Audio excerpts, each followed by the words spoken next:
Could it be you calling me down, down, down, down? My foolish heart turns at the stars. All that I am is all that you see. Welcome to another episode of the Sports Mecca podcast. Along with my colleague Adam Dias, I'm your host, Stephen Abramo. Tonight, we have a special guest on the show. He played college football at the University of Oregon from 1999 to 2002. He's fourth in program history in catches, third in receiving yards, and tied for first in receiving touchdowns. His name is Keenan Howry. Keenan, welcome to the show. Hey, man. Thanks for having me on. I really appreciate it. Kind of an update about what you're doing now. Played in the NFL from 2003 to 2006 with the Minnesota Vikings and Seattle Seahawks. Currently the operations manager at CVS Health. Give us an update about what you've been doing, your involvement with the game and in coaching.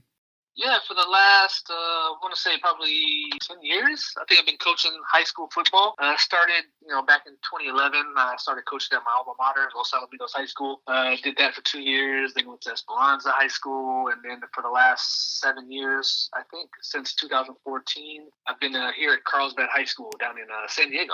Mm-hmm. Yeah, if you could just give a brief rundown on the recruiting process and how did you hear about Oregon? What eventually led you to choosing to become a college athlete at the University of Oregon? Yeah, so I first started getting recruited probably right after my junior year, high school. Walked into the coach's office and, gave me this, pretty much this bag full of, letters from different schools. So, filled all those out best as I could, sent them all back, and then started getting, phone calls from all the different coaches and more letters. And from that point, the two teams who really recruited me the hardest was the University of Nevada, Reno, because that's where my high school head coach went to college. So they were really involved with the program, and then Washington State, and they were, really recruiting me hard.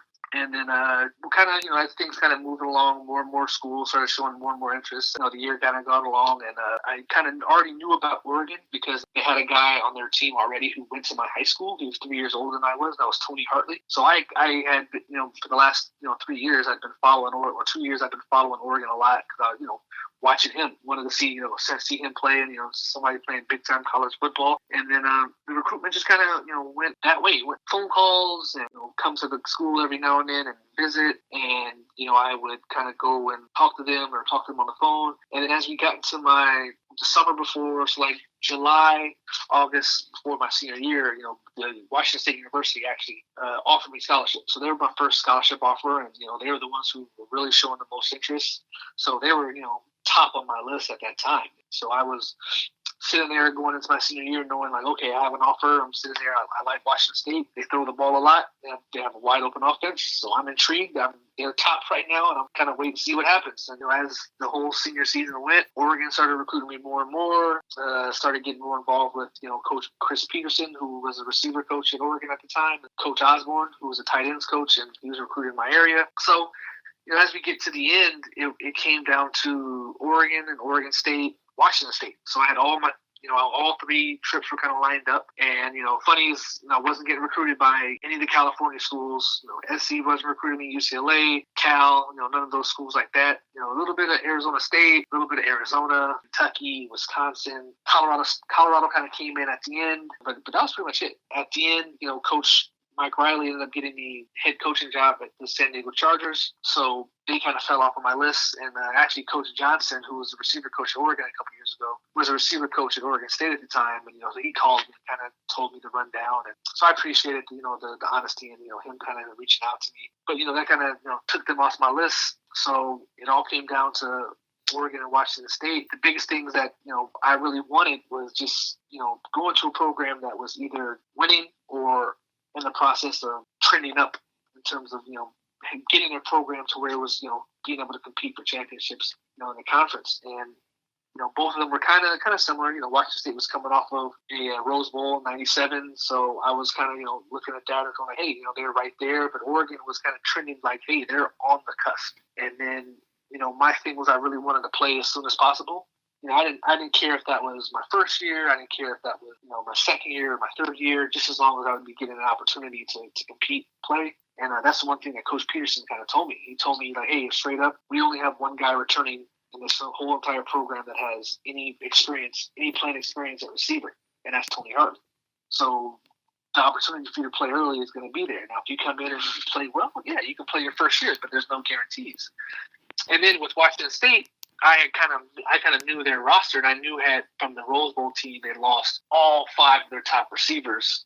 So I knew that there was going to be an opportunity to go in and play early. And the one thing that kind of crushed me was that during my recruiting trip there, I'm sitting there with the offensive coordinator, in there with Mike Price, who's the head coach, and he just kind of sits there and says, yeah, we want to come in and bring you in and have you come in, and we're going to redshirt you your first year so you can kind of get some weight on you and then get ready to go. And then as soon as I heard that, I just kind of tuned everything else out, because my thing was I just want to have the opportunity to sit there and say that you're going to redshirt me. I just felt like it was kind of put me behind the 8 ball in terms of knowing that, and at least thinking I wasn't ready to play. So yeah, that was kind of the issue. And then, after that, I went on my trip to, Oregon. And, like I said, I thought, Oregon was kind of, the funny thing is Oregon, I thought, was trending in a more upward trajectory, even though, Washington State was just coming off the Rose Bowl. So it was, a great choice for me, and, kind of the rest is history. Mm-hmm. Yeah, and that the trajectory for Oregon kind of started to skyrocket during your tenure there. So what was it like playing under Bellotti and in this program that was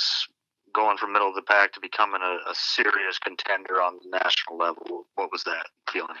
Yeah, the funny thing about getting there is that in 99, everything that kind of revolved around the 94 thing. Everything was like, that was the greatest Oregon team ever. We've got to get back to that. And it was one of those things where they were able to reach the pinnacle of winning the conference. But before then and even after that, they were always pretty much the same, middle of the pack.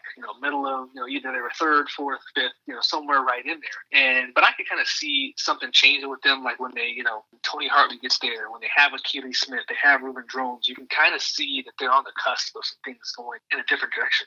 So when I get there in 99, Coach Bellotti was, kind of had everybody with a singular focus of we're going for Pac-10 championship.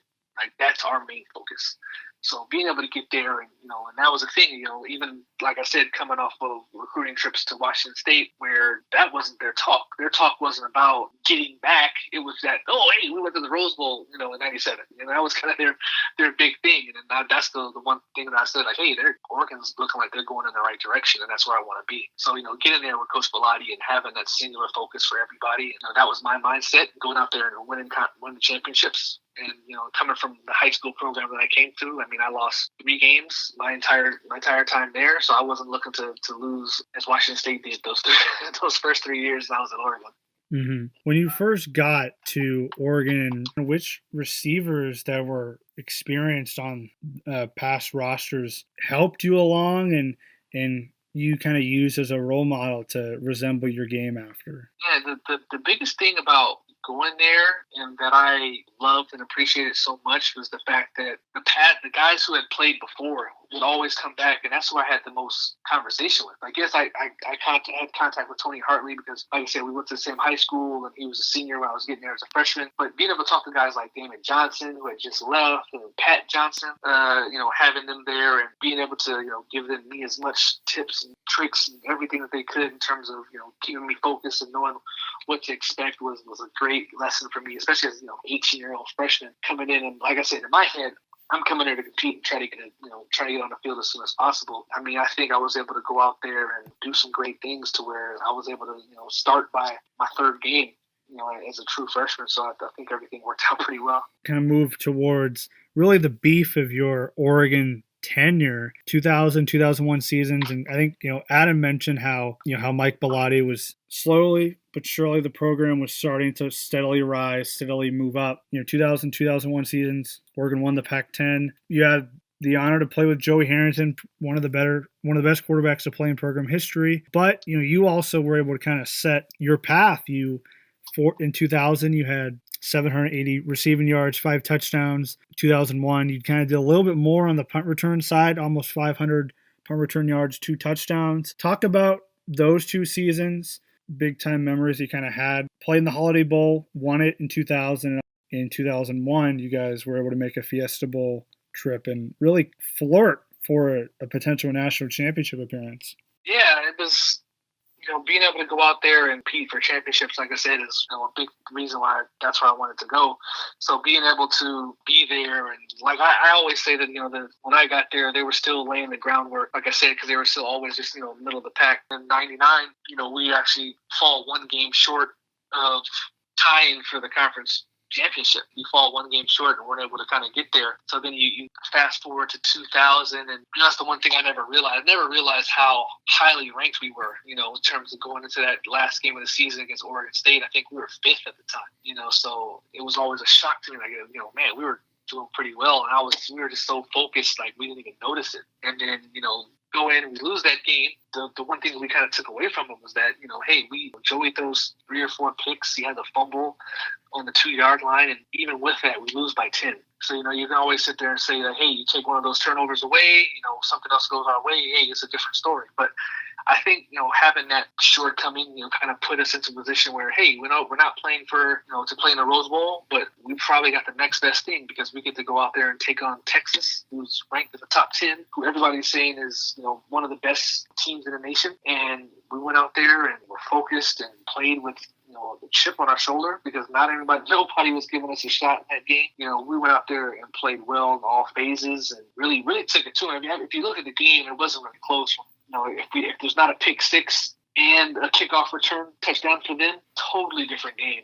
That game is one-sided. We take that win and we kind of put it into the next year, and it was just something different going into that 2000 season where you could just tell through our workouts over the spring, over the winter, workout, spring practices, summer, once we got to 2-a-days, there was just a different feeling going on, that you could tell that we were all just on the right track. Everything was just working out. We got there, and not for the one slip up against Stanford, we'd probably be playing for a national championship.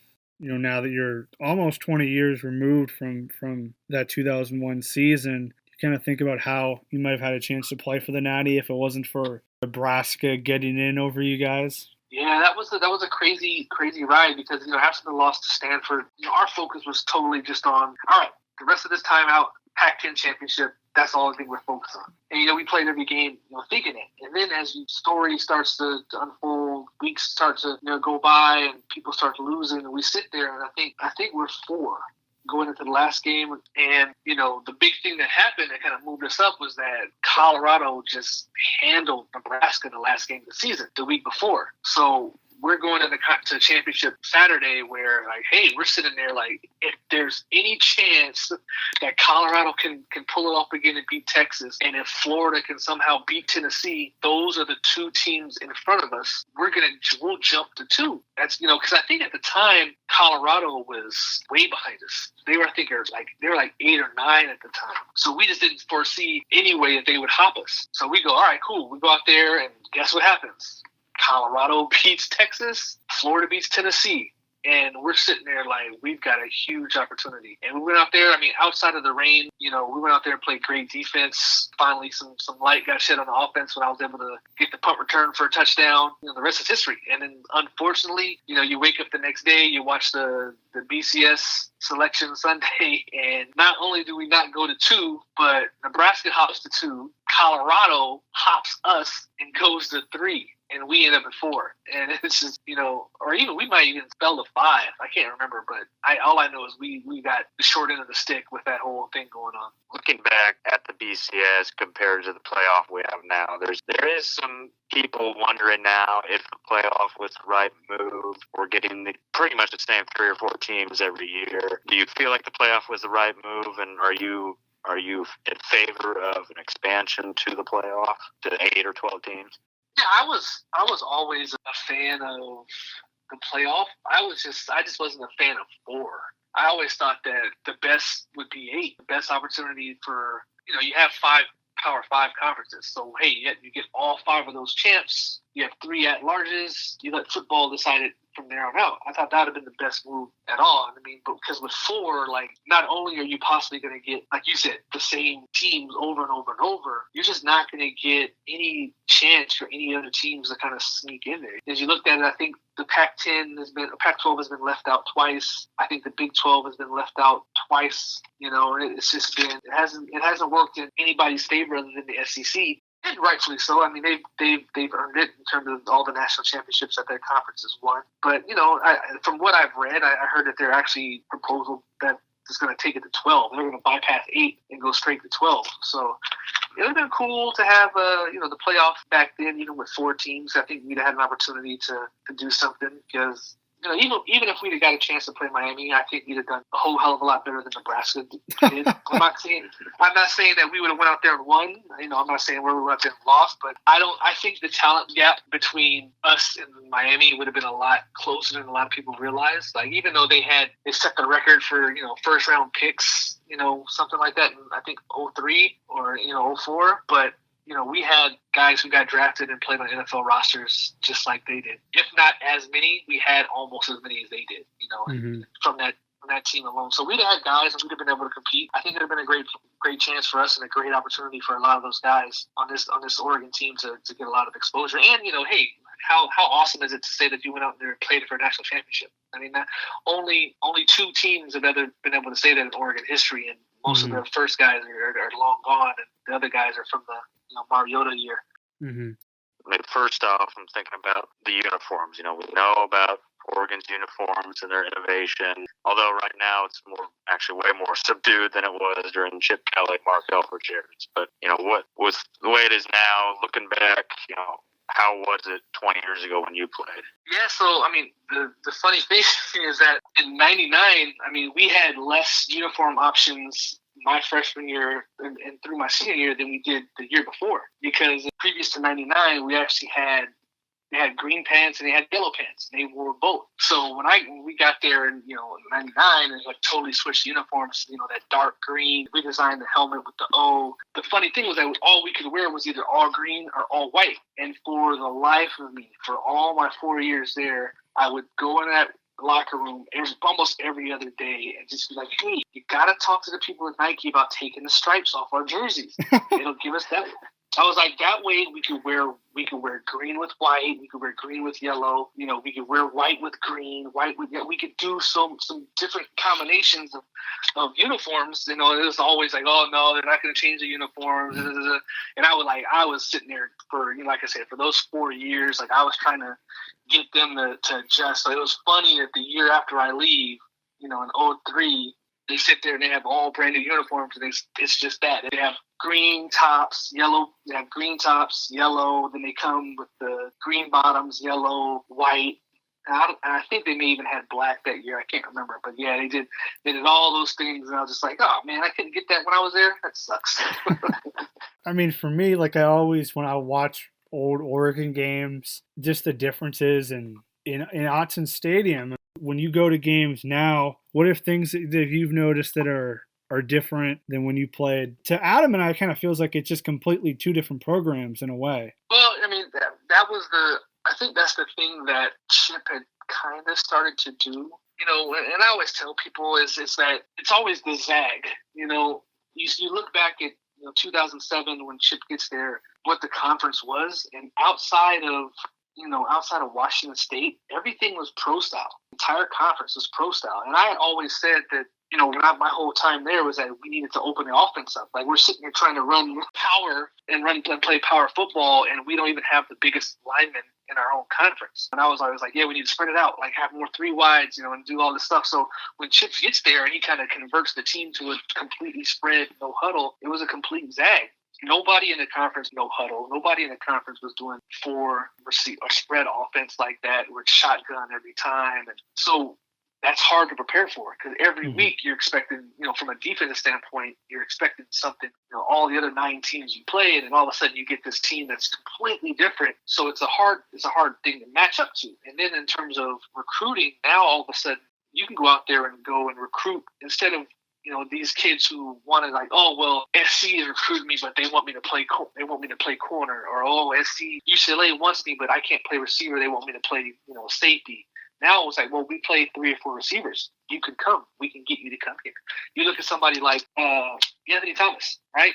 And he wanted to play receiver. He wanted to play running back, but SC said, no, you have to play DB. But with the spread offense, he was able to come out there and play running back, play receiver, get on the field and special team. And I think that was the biggest switch, and that was the biggest thing that, Chip was able to usher into the conference. And I think now it's a little different now because I think everybody has gone spread and everybody's gone, in a certain direction.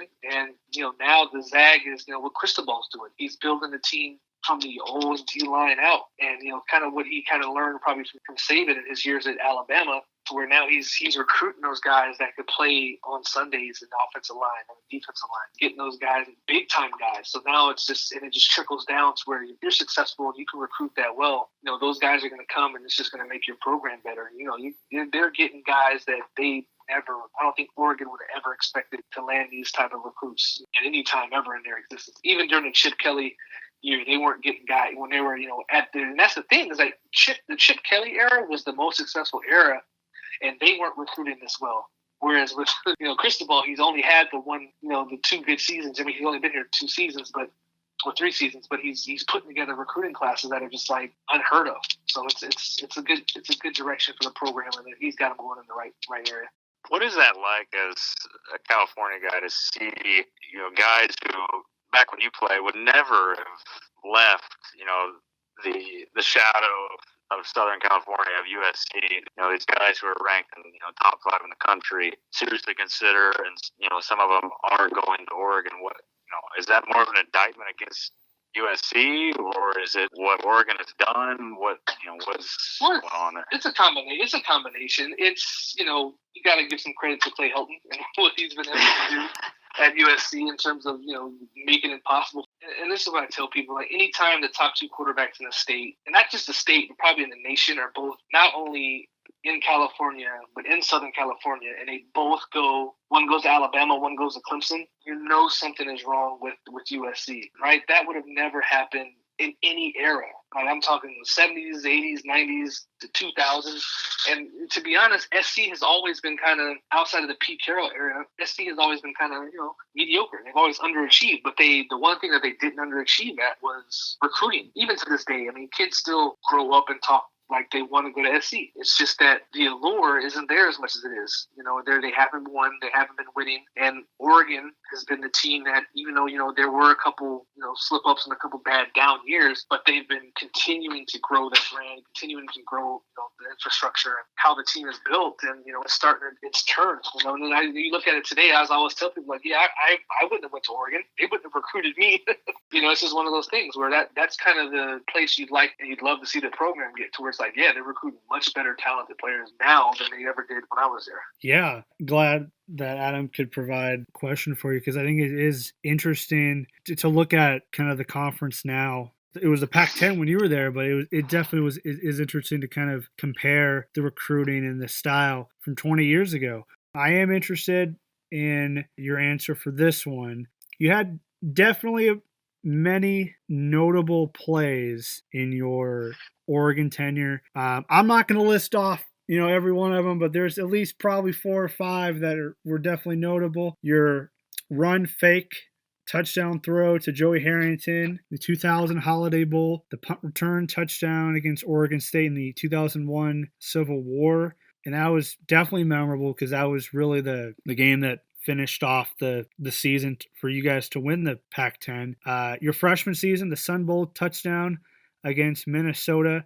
And then this really wasn't a game, a play, but a game. You were involved in the double overtime thriller at Arizona State. I think it was 56-55. So I guess I know it's tough for any athlete to like tell us about their favorite moment, but I don't know, like out of those 4 moments, like what's the most memorable to you? Or I guess, do you have another moment that I didn't mention? No, I would say from a team aspect, like definitely like returning the punt against Oregon State is the biggest out there, just because of what was on the line. How we're down 3-6.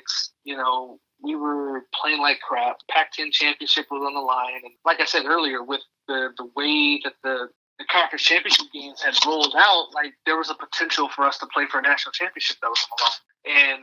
And earlier in the game, like the first punt was kind of the same. It was a low line drive punt, and I caught it, and I had a crease. If you watch the game, you see like I hit the hole, and a guy just gets me right from behind. Mm-hmm. And I jump up and I'm like, oh, that was so close because I had nobody there. So I had told when we get to the sideline before, so, the game, the quarter ends and there's a long break and there was a third down and we get to the mat for special teams and he's like, all right, here we go, return. Should we go after it? Or, because at this time they were a little backed up. So they were like, all right, should we go after it or should we, go after a block or should we return it? And I was like, middle return again. We go out there, he calls it, same crappy punt. There was a low line drive right to me and I just had the one guy in front of me, and I knew I had one of my guys on the side of him coming to block. I think Tomlin was there, so I just kind of hesitated to let him catch up, and then just went to the right of him right when he made the block and was able to like I said, almost hit my head on the goalpost because there was nobody there, and it was a great play, from a team aspect, and like I said, it was awesome, but from a personal standpoint and from a selfish standpoint and an individual standpoint, I'd always go with the. Probably one you didn't mention was just I think the game against Arizona State my junior year, that same year when I had 4 receiving touchdowns in that game. That was a big moment for me in terms of being able to score 4 in a game. And, that's the Pac-10. It's still the Pac-10 record. It's still the school record. And honestly, I would have had 6 touchdowns, but I dropped 2. So, but yeah, that's always going to be the game that always, especially from a moment of a game, that's the one that I'll always think about. Outside of Autzen, I want to know best and worst stadium experiences. Yeah, I would. Surprisingly, man, a lot of the stadiums are still the same, Pac-10 at least. So I'll give you both in the Pac-10 and out. I'll go best stadium inside the Pac-10 is, from an aesthetics and historic standpoint, it's always going to be UCLA because it's the Rose Bowl. You can't get any better than that. But it kind of sucked playing there when I was there because it was never full. So it was always, a little bit empty. But I would always say that best stadium atmosphere and, as much as, Oregon fans, I hate to hear it, it's UW. UW, being right there on the water, crowd is always crazy. I only got to play there once my freshman year. So I was a little impressionable at the time, but it was still a great experience. And then I would say worst stadium. Oh man, it's hard because there was a couple, but it's gonna be it's every former Oregon Duck that's come on has said Oregon State. No, and it's not Oregon State now, and I'll tell you why. Now the stadium doesn't suck. What always sucks about playing at Oregon State is the atmosphere. It's always foggy. It's always cold. It's always a little bit damp. It's dreary. It just sucks to play that game when we play it, in either the end of November or December. So it's just walking to that stadium is just like, it just sucks. It just feels like blah. But from a stadium standpoint, worst stadium is Cal. Like it's the stands are rickety, and I know they've made some adjustments to it, but the stands are rickety. The locker rooms are crappy. Like it's just you would just expect more from a Pac-10, stadium, and it's just like and I've been able to go there since because of when Coach Tedford was there. I went and visited him a couple times, and I've been able to go up to Cal with my coaching staff here at the high school to visit Justin Wilcox. So they've made some adjustments and some other things, but yeah, it's bad. But from a standpoint outside the conference, best stadium, that I was able to play in is still Wisconsin. Mm-hmm. You think about just, our whole thing that we do at the start of the fourth quarter when we do shout, we got that type of what to do from Wisconsin, because it's just, it would be hard to find, especially not knowing what to expect as you're in there for the first time ever, and you're sitting there, third quarter's over, you come to the sideline, and all of a sudden you hear the horns from the starter jump around come on, and you're just like, and then the whole crowd just goes crazy, and you're just like, what the hell are they doing? And then all of a sudden the song starts coming on, and you see the whole entire stadium jumping. So you see all red just, moving up and down from everybody jumping. It's by far one of the, I can only imagine it's probably similar to like the Florida State and the Gator Chop, like what they do out there in terms of that. But from an atmosphere standpoint, yeah, Wisconsin is, still number one in my books outside the conference. Mm-hmm. Yeah, Camp Randall, definitely a bucket list for me to definitely go. Didn't you, correct me if I'm wrong, but did you play at Michigan State, or did Michigan State Yeah. go to Oregon? So they were Michigan State came to Oregon in '98, and then in '99 we went to them, and that was my first college game ever. It was a Thursday night game, so it was we went to Michigan State, and I don't remember anything about that game. It was such a blur. It just was, everything went by so fast. Yeah, because Nick Saban was coaching them. Yeah, Saban was still the coach. Yeah, we barely lost. We had a late fumble, and they were able to go down and score and beat us. I'm interested in your thoughts on Qualcomm Stadium when you played in the Holiday Bowl. At least from every time I used to see the stadium on TV, it looked like a dump to me. It didn't look like a very aesthetically pleasing stadium to play in. No, like to be actually in the stadium, it was awesome. It was an awesome stadium to play in. It's not now. It is like the locker rooms are a little run down. The stadium seating is a little bad. But actually being on the field in the stadium is awesome venue to be at. The worst stadium I've actually been in is probably Oakland. That's probably the worst stadium I've ever been in. But no, from playing in the Holiday Bowl, like it was an awesome experience. I know they already tore it down and they're building a new one, but new stadium out here in San Diego for the San Diego State. But it was an awesome venue. So I'm excited to see what the new stadium's gonna look like once they get it built. I guess, do you have any funny Joey Harrington stories or Mike Bellotti stories? I mean, they don't even have to be funny. They can be like serious. Like, we had Dwayne Stanford on a podcast before the 2020 Rose Bowl, and he had talked about the serious practice that was involved with Marcus Mariota. I mean, do you have any of those type of instances? Yeah, I mean, not funny. I mean, because Joey was such a tight wound, and he was very buttoned up. There wasn't very. I mean, I know there's this like the fun. So one. I'll give you a couple. So the one funny thing is Joey is Mr. College, right? He's Joe College. Like, he is the embodiment of what you would expect a college experience to be like. So, he's an Oregon guy through and through. He's born and raised in Portland. His dad went to university.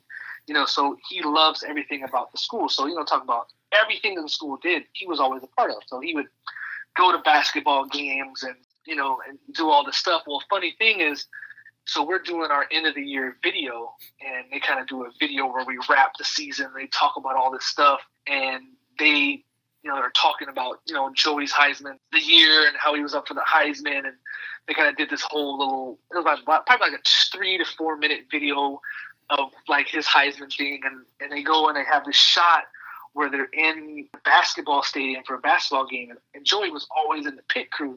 And I guess this one game he actually dressed up, and he had like this barrel on, he had this wig, and they panned to him, and I guess he was like cheering, and I guess he looked and caught eyes with the cameraman and was just shaking his head like, "Hey, no, do not videotape me right now."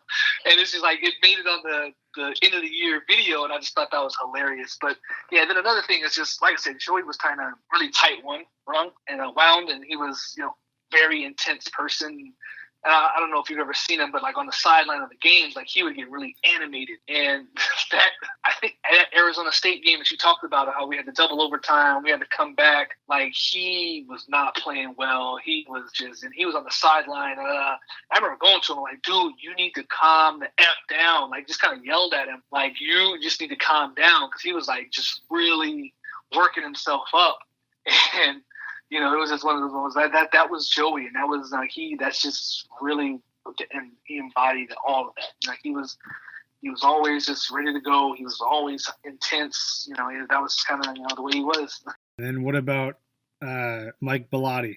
Yeah, no funny stories about Coach Bellotti. He was definitely a more tight coach when I was there, and when I came back, probably a few years after.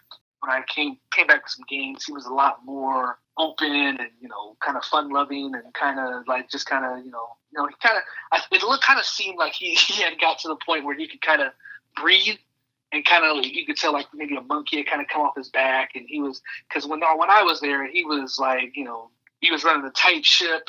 Everything was going to be correctly. He was always on top of everything. There was no joking around with Coach Bellotti. There was no he was very personable, but he just kind of had that edge to him that it was just it's just not really the joking type. But you could tell once I came back. So this is probably 06. 05, 06, when I go back to school and I'm just watching the games, he was just completely different. And it was just it was oh man, this is a much better look on you than what I remember. I mean, for any former player, how often do you watch highlights of your own playing days? I'm just curious. After you graduated from Oregon, were you and then once you started to have all these highlight videos on YouTube, do you go back and watch them often or no? Nowadays, I just actually looked up the YouTube, the video that I just talked about, the 2001 kind of season recap, because my son was asking I want to watch the game that you played in, and I was well, you're gonna get bored of just watching the game, watching me have 4 catches and seeing me on there 5 times. So I was I'll put on this at least it's a end of the year thing, so I go through every game and you can see me on there more times. But no, I never. In the case of I have these old DVDs of all my catches and all my punt return stuff, and I used to use that a lot for coaching, and when I would show the coaches what I was asked to see it and stuff like that. But in terms of looking at my highlights and stuff like that on YouTube and stuff like that, not anymore. I did when YouTube was first out and all the stuff on the internet was first there, because it was always cool. Oh hey, it's on there. And it's good to see, but not as much as you probably think. Yeah, I guess this is just me as a fan speaking. But Keenan, we really do appreciate you taking the time. We've had former Oregon football players on, a lot from the Chip Kelly and Mark Helfrich era, so it was kind of refreshing to kind of hear a little bit about your playing days in the Mike Bellotti tenure to kind of give us an idea of what it was like to play in Eugene. But Adam and I appreciate it. Yeah, anytime. I'm always here. So you guys ever want to do it again, just let me know. That foolish heart turns out the stars. All that I am is all that you see. You don't need no